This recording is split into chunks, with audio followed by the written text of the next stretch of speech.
Welcome to the Dyslexia Mom Life Podcast, your go-to podcast for dyslexia education and community. As moms, we want the best for our children, and when you're raising a child with dyslexia, that journey comes with unique twists and turns. Each week, we dive into dyslexia topics along with episodes on how to thrive in your dyslexia season as a mom, all with the goal of helping your child and your family thrive. Tune in for conversations that will inspire, inform, and connect you with a community that truly understands. You are not alone. We're in this together. Subscribe now and join in the conversation and community. You got this. Hey friend, today we're going to talk about a very important topic. If you've ever felt overwhelmed, exhausted, or like you're constantly running on empty, this episode is for you. We're breaking down what's called the window of tolerance, how it impacts your ability to handle stress, and most importantly, how you can expand your window to feel more in control of your emotions, your parenting, and your life. So grab your beverage of choice, take a deep breath, and let's get started. We're going to start with what is the window of tolerance? Have you ever noticed that some days, the little things like making a lunch before school or a school bus that's, in your morning carpool and slowing you down, they don't bother you, but on other days they push you over the edge? That's because of your window of tolerance. The window of tolerance is a concept developed by Dr. Dan Siegel, and it describes the optimal state where we can think clearly, make good decisions, and stay emotionally regulated. When we're inside this window, we can handle life's challenges without feeling completely overwhelmed. But here's the problem. When we're under chronic stress, yes, hello motherhood, your window shrinks, making it easier to become dysregulated. So you may be wondering, well, what happens when I'm outside this window of tolerance, as you call it? Two things can happen. When we're outside that window of tolerance, so we're feeling all kinds of things, what does it look like? So let's talk about two different kinds of areas of dysregulation. One is called hyperarousal, and one is called hypoarousal. So the hyperarousal, think fight or flight mode. This is when you feel anxious, irritable, or reactive. Your heart might race, you snap at your kids, or you feel like you need to escape. We feel that way most days, I'm sure. This can be triggered by running late, too much noise, or feeling unsupported. In our hypoarousal state, that is the shutdown mode. This is when you feel numb, exhausted, or checked out completely. You might feel like you're just going through the motions or even struggle just to get out of bed. So what might trigger that symptom? Well, it's too much stress over an amount of time, that feeling of helplessness. So how do you stay in what they call your window of tolerance? How do you stay outside of that hyperarousal where you feel anxious and irritable and reactive, or the hypoarousal where you just completely shut down, you're just exhausted and checked out, and it's just too much stress? So how do you stay in that window, what they call that window of tolerance, which is where you're able to deal with challenges that life throws at you, you feel in control, and you're feeling quite calm. But as we have situations in our life, traumas or stress, they can cause us for our window of tolerance to shrink. And so there are certain things that we can do to help stay in that window of tolerance. One is to identify your triggers. So keeping a journal, or you could even use the Notes app on your phone, that you can write down what those triggers are. So once you notice those moments that make you snap or just completely shut down, jotting those down will help you with that awareness piece, identifying those triggers. Number two, build your stress resilience toolbox. That's a mouthful, I know, but one is to identify those triggers. Two is to build that stress resilience toolbox, because if you stay in that hyperarousal or the hypoarousal, you just can't function in the areas where you have good decision making and you're able to experience, you're able to make and manage, I guess, rather, those stressors effectively and respond to situations in a healthy and adaptable way. So when you think about building your stress resilient toolbox, it can look a lot of different ways depending on how your body reacts. One could be movement. That could be short walks. It could be stretching. It could be turning on some music and dancing around the house. Anything that with movement sometimes will help. Sometimes you need a sensory reset. So a weighted blanket, a warm or cold shower, sometimes soft music. So if sensory pieces tend to reset you and recharge you, that's one thing to look at. Also deep breathing. So you can try something called box breathing. And if you think literally about the shape of a box, you inhale 4, hold 4, exhale 4, and then you hold another 4. So you count to 4 while you're inhaling, 1, 2, 3, 4, and your inhales. Then you hold it, then you exhale, then you hold it for another 4 seconds. And that's called a box breathing technique. You can also create routines where you start and end your day in a certain way that helps you to reset and refocus. 3, which probably is one of the biggest ones for many of us moms, is setting boundaries and giving yourself grace. Remind yourself you are doing enough.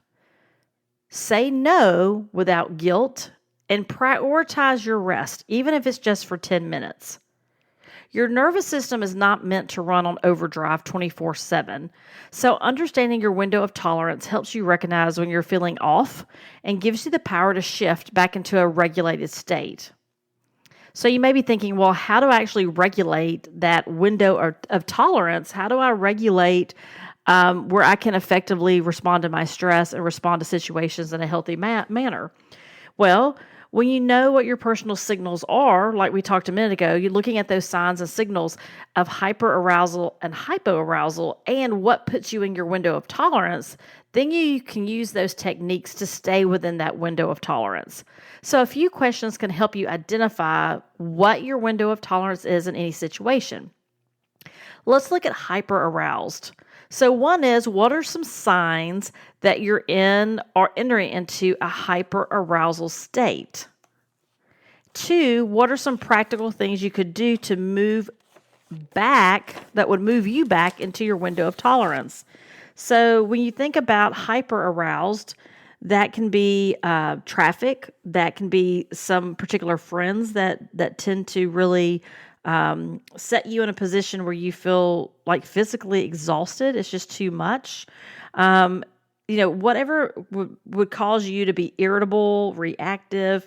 I now commute 15 hours a week. So sometimes my hyperarousal and that fight and flight mode of I just can't do this anymore can fall with the Atlantic traffic. And so I know that. So what do I do to regulate that, right? So that's an example. Hypoarousal or hypoaroused, what are some signs there that you're entering in or you are in a hypoaroused state? Again, these are the states where it's just too much. You're feeling completely numb and exhausted. You're in that shutdown mode. What causes you to be there and what can you do about it? Sometimes that looks like overscheduling your time, having no space for yourself, just doing too much literally. And then what are some practical things you could actually do to move yourself back into that window of tolerance? What would make you or help you feel less overwhelmed? Like we talked about earlier, is it a planner?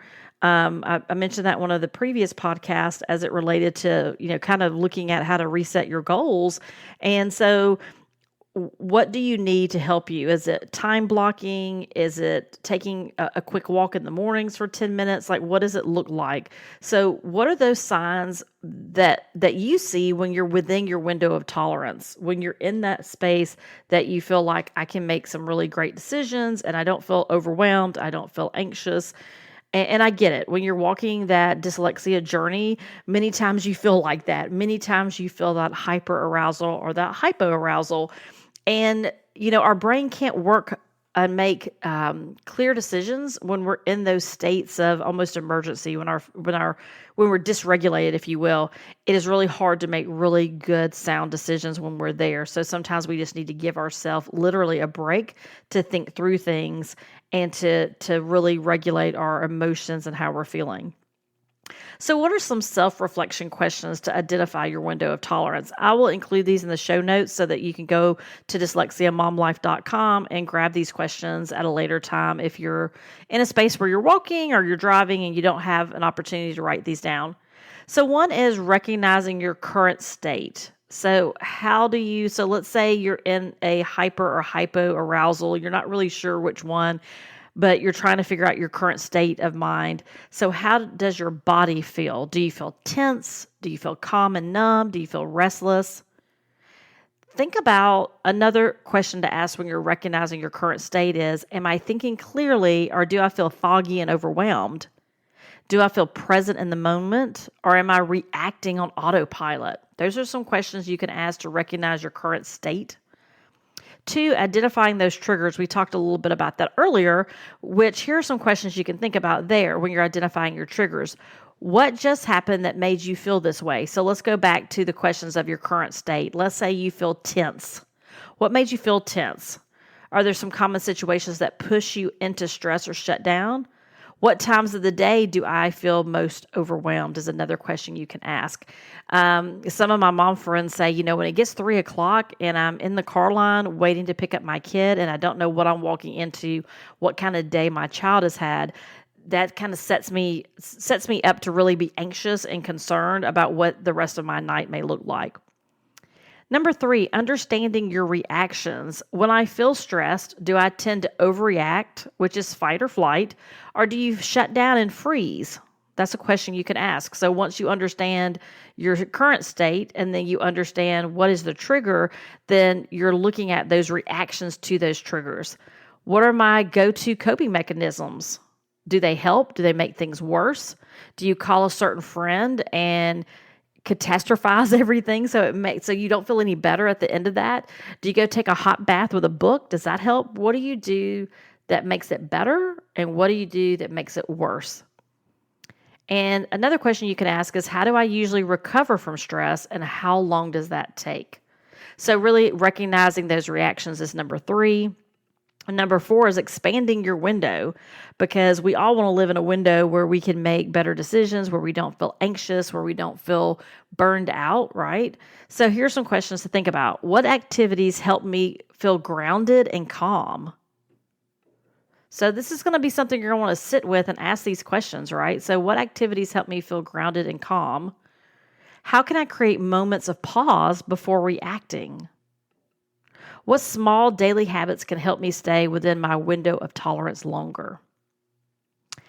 And if you'd like to download a What's Your Window of Tolerance, if you'd like to grab a copy of that, I have a worksheet that helps you identify your stress patterns and learn how to stay calm under pressure. So if you'd like to grab that, you can go to the website, dyslexiamomlife.com, and look at the show notes for this particular episode. I'll also put a link in the show description so that way you can get to that easily.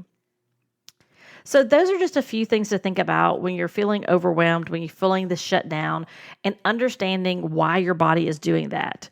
You're feeling overwhelmed because you're outside your window of tolerance. And so how do you get back into that window of tolerance? How do you get to a place where you feel calm and that you can make the decisions that you need to make? Because when you're parenting a child with dyslexia, there's a lot of choices to be made along that road, and a lot of reactive times when you may be reacting to a situation at school or at home during homework time or interacting with family.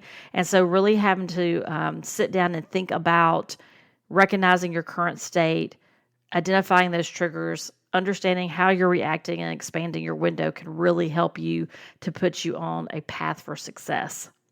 So if you want more tools to manage stress, to navigate motherhood with confidence, sign up for the newsletter at dyslexiamomlife.com. We have weekly tips and encouragements for you as well. But until next time, take a deep breath. You got this.